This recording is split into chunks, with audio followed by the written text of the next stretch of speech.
the book by Napoleon Hill called Outwitting the Devil. Now, when he wrote it in 1938, his publisher considered it too controversial to publish. He wrote the book as an interview between him, Napoleon Hill, or as he called himself, Mr. Earthbound, and the devil, or the inner dark or shadow self that we all supposedly have. It was only many years after Hill and his wife had died that the Napoleon Hill Foundation chose to publish the manuscript, which wasn't until 2011. Now, I think Outwitting the Devil is Napoleon Hill's best book. He spent his life studying the laws of success and writing and interviewing about them. In this book, he explores the concept that our greatest challenges and obstacles are actually gifts in disguise, helping us learn, grow, and evolve in this grand simulated reality we call life. I like exploring the idea that life is a game, a virtual reality learning experience for soul growth. It makes the most sense and is the theme of my novels, Heliotropus and Stellotropus, and my nonfiction book, Mind Story Inner Coach.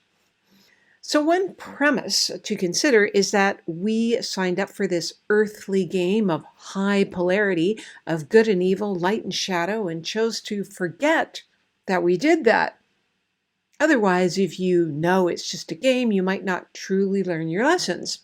But as you get near to the end of the game, you do start remembering, which I think is happening to a lot of people now.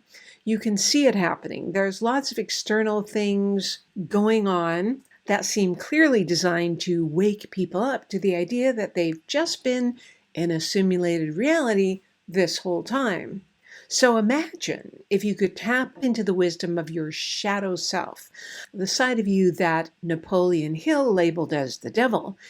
And what if your shadow self holds the key to unlocking your potential, and if questioned in the right way, can become your greatest ally instead of your greatest enemy? So let's just define the shadow self for a moment in case you're unfamiliar. There are several ways to look at it. So there's the theory that one aspect of the self is the conscious mind or the ego self, the linear logical self that motors through the day meeting obligations. And it has a reputation to protect and may have blind spots when it comes to both your flaws and gifts. Then there's the higher self that is connected to God, the universe, source, whatever you want to call that divine essence. It guides you on your spiritual path. Then there's the shadow self that also has a role in guiding you. It can be the unexpressed parts of the self that are strengths or weaknesses. So if you think of a garden, there are the elements that help the plant to grow, like fertile soil, sunshine, water. Let's call these strengthening elements. And then there are elements that challenge the plant to grow, like infertile soil, lack of sunshine, drought, pests. Let's call these weakening elements. If the plant mainly only gets weakening elements, it will flounder or die.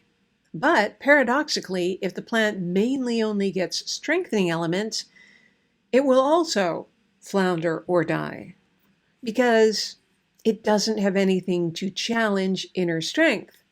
So it's the combination that creates strong, hardy, vital plants that flourish. So learning how to consciously work with both the strengthening elements and weakening elements of our lives, both within and without, can lead to spiritual awakening and personal transformation in a powerful way.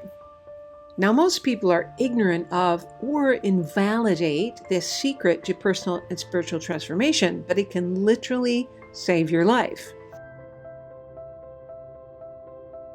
Look for part 2.